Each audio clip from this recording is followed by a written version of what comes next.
Hello everyone, once again welcome back on my YouTube channel. Hello everyone, once again welcome back on my YouTube channel. आज के session में हम अपना जो topic चल रहा है वही कंटिन्यू करेंगे, ठीक है। यानी कि जो हमारा जो मेन टॉपिक चल रहा है वो है water prevention and control of Pollution Act 1974। तो ये टॉपिक हम कंटिन्यू कर रहे हैं, जिसमें हमने लास्ट दो लेक्चर्स इस पे कवर कर लिए, ठीक है। इसमें हमने ऑब्जेक्टिव की बात कर ली है, यानी कि objective, definition of pollution, power and functions of board, ये हम डिस्कस कर चुके हैं। Power and functions of board में हम constitution of central board, constitution of state board, constitution of committees, constitution of joint boards, term and service condition of the member of the board, meeting of the board, function of state board हमने cover कर लिया, ठीक है। तो आज हम discuss करेंगे इसका नेक्स्ट सब टॉपिक, जो कि है डायरेक्शंस। तो सबसे पहले क्या डायरेक्शंस है under the water act 1974। Directions 9th number पे आता है, ठीक है। तो direction, the central board shall bound by direction given by central board. तो जो सेंट्रल बोर्ड है वो बाउंड है, जो डायरेक्शन दी जाती है सेंट्रल गवर्नमेंट के द्वारा। लिख भी देता हूँ साथ के साथ, ताकि बच्चों के स्टूडेंट्स के नोट्स भी प्रिपेयर हो जाए, ठीक है। Central board shall be bound by direction, तो सेंट्रल गवर्नमेंट के द्वारा दिए जा रहे हैं, गिवन बाय सेंट्रल गवर्नमेंट, ठीक है। अगर हम बात कर रहे हैं स्टेट बोर्ड की, तो जो स्टेट बोर्ड है वो बाउंड है सेंट्रल गवर्नमेंट और स्टेट गवर्नमेंट दोनों से। तो state board shall be bound by directions given by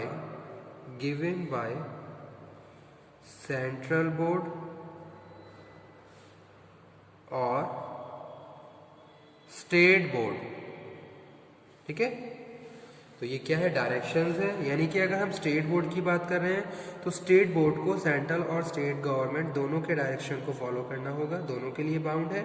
लेकिन अगर हम बात कर रहे हैं सेंट्रल बोर्ड की, तो central board is shall be bound by the direction of given by the central government. यानी कि सेंट्रल गवर्नमेंट जो भी डायरेक्शन दे रही है उसके लिए सेंट्रल बोर्ड बाउंड है, ठीक है।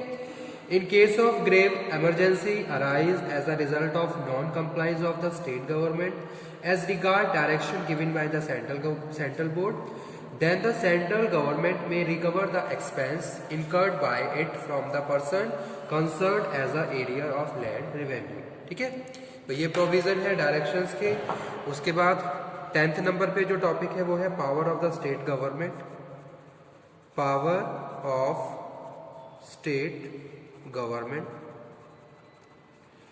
क्या क्या पावर है स्टेट गवर्नमेंट की according to the water prevention and control of pollution act 1974। First one power is power to obtain information. Power to obtain information यानी कि information which are related to water prevention and control, all information must possessed by the state government. So state government has power to obtain the information, ठीक है। According to section 20.2 the state board make survey, यानी कि वो सर्वे कर सकता है।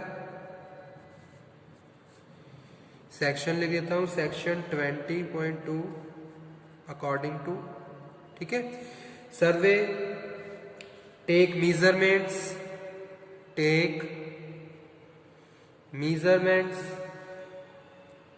और obtain information for the purpose of performing function, जो कि फंक्शन परफॉर्म करने हैं इस पर्पस से वो इंफॉर्मेशन को कैरी कर सकते हैं under this act. Failure to comply with any direction under section is punishable often under the sub section of 1 और सेक्शन 41। ठीक है, अगर हम स्टेट गवर्नमेंट कोई इंफॉर्मेशन ऑब्टेन करना चाह रही है और आप उसको सपोर्ट करने में अनेबल है, that you may be punishable, आपको पनिश किया जा सकता है। तो फर्स्ट यही है power of state government, power to obtain information. Second है power to take samples, power to take samples. ठीक है, जैसे कि जो हमारी जो रिवर है, नेशनल रिवर है गंगा, इसको 2008 में इम्पोर्टेंस मिली थी।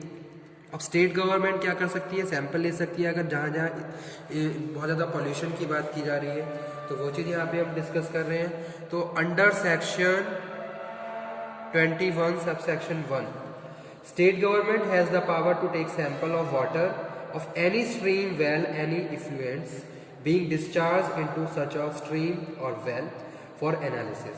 इसका सेकेंड एस्पेक्ट ये भी है कि भाई उस स्टेट में जितनी भी फैक्ट्रीज चल रही हैं वहाँ पे भी सैंपल लिया जा सकता है पानी का, और वहाँ पे भी एक तरीके से रिसर्च और इन्वेस्टिगेशन करवाई जा सकती है।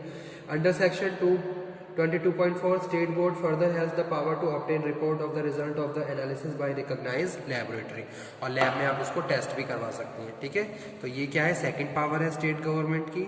उसके बाद थर्ड है power of entry and inspection, power of entry and inspection.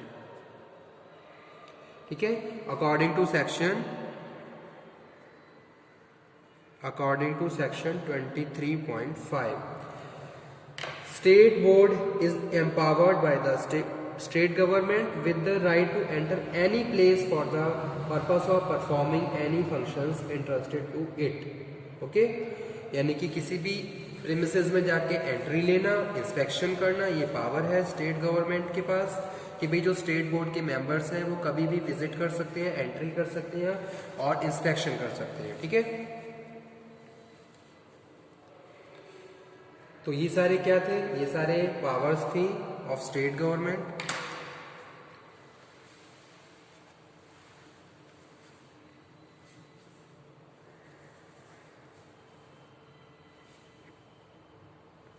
उसके बाद फोर्थ नंबर पे है पावर ऑफ प्रोहिबिशन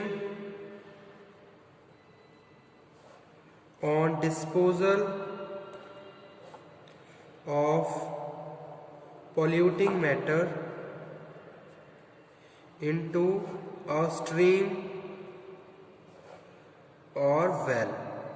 ठीक है, यानी कि अगर हम इसमें क्या है, अगर कुछ भी ऐसा पॉल्यूटेंट डालते हैं जो स्ट्रीम और वेल को पॉल्यूट कर देता है, तो power of prohibition and disposal, तो उसके लिए भी क्या है, कुछ सर्टेन प्रोविजंस बने हुए हैं। कोई भी no person shall knowingly allow entry of any poisonous noxious pollutants matter directly indirectly into the stream, कोई भी ऐसा काम नहीं कर सकता है। अगर इस तरीके की कोई प्रैक्टिस आती है तो वो पनिशेबल रहेगी। ठीक है, कोई पर्सन वहाँ पे एंट्री नहीं कर सकता है according to section 25 without the proper consent of the state board. No person shall establish any industry, important है, सुन लीजिए, लिख भी देता हूँ मैं।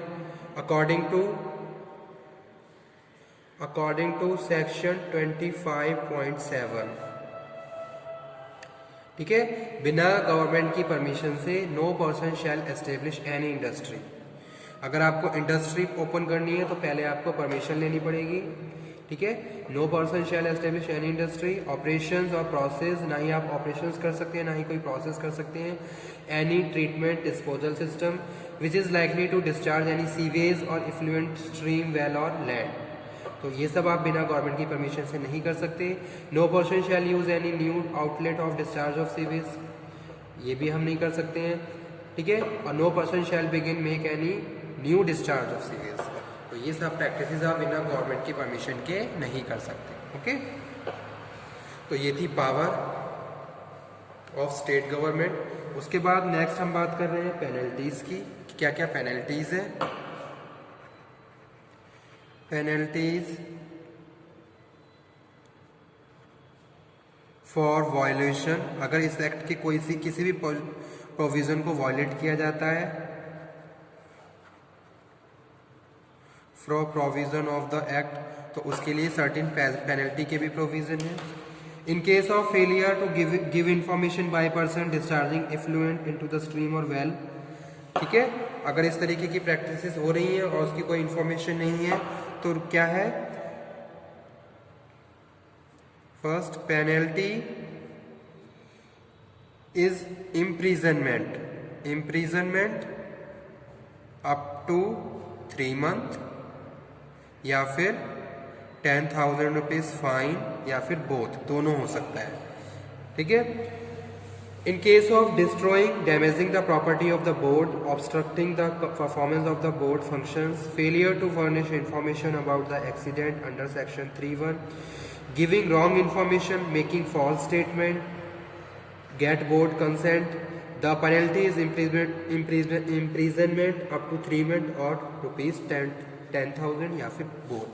या कि कुछ अगर आप कोई मिस इन्फॉर्मेशन का कॉन्सेप्ट सामने आया है, इस तरह की कोई प्रैक्टिस आई है, तो भी सेम प्रोविजन है, या तो 3 महीने की इम्प्रिजनमेंट होगी या फिर 10,000 रुपीज का फाइन लगेगा।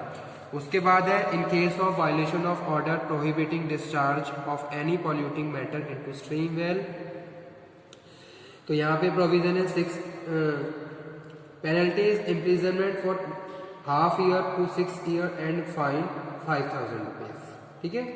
In case of permitting polluting material into any stream, well or land, penalty is imprisonment for 1.5 years into 6 years of fine or both. A board or office authorized by the board, any person intending to make complaint who has given at least 60 days notice of the offence.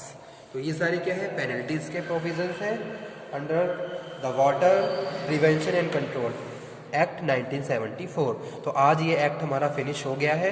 अगर almost सारे topic इसके हम cover कर लिए, किसी भी student को कोई प्रॉब्लम हो तो दोबारा से डिस्कस कर सकता है।